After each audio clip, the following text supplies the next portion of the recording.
Der Josef im Gefängnis. Zusammen mit Verbrechern, mit Mörder und Dieb, hat der Josef jetzt in einem dunklen Gefängnis gehauset. Er war an die Wand gekettet und hat sich kaum bewegen. Aber der Josef ist nicht verzweifelt. Gott wird mir schon helfen, hat er gedacht.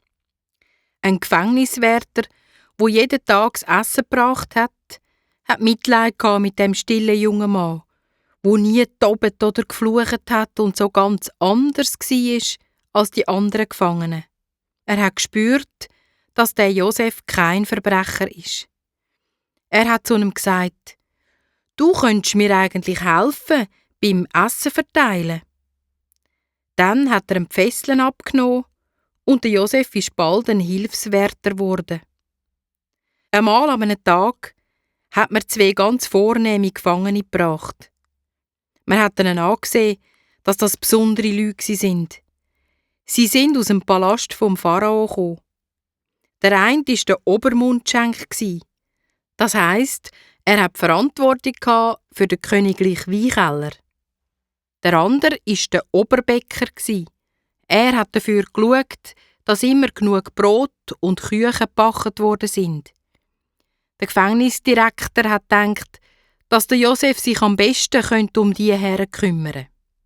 Am Morgen, wo der Josef den Hofbeamten zum Morgen gebracht hat, haben ihm beide einen seltsamen Traum erzählt. Der Obermundschenk hat gesagt: «Ich habe von einem Weinstock geträumt.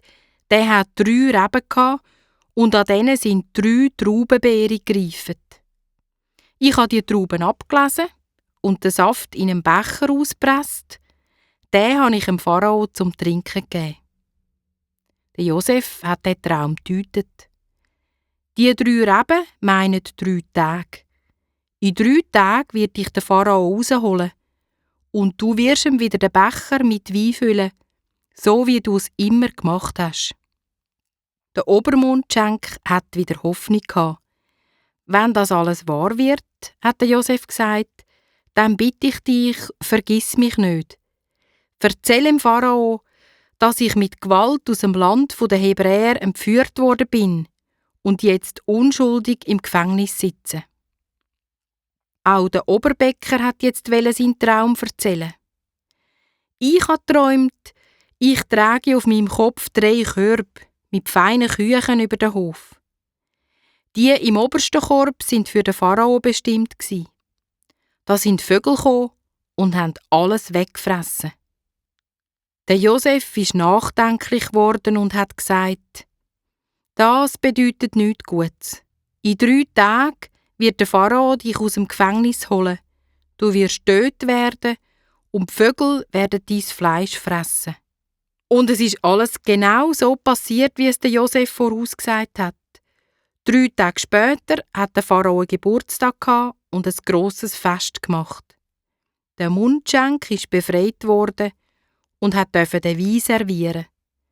Der Bäck aber ist tot worden. Leider hat der Mundschenk, wo es ihm wieder gut gegangen ist, vergessen, wer ihm geholfen hat.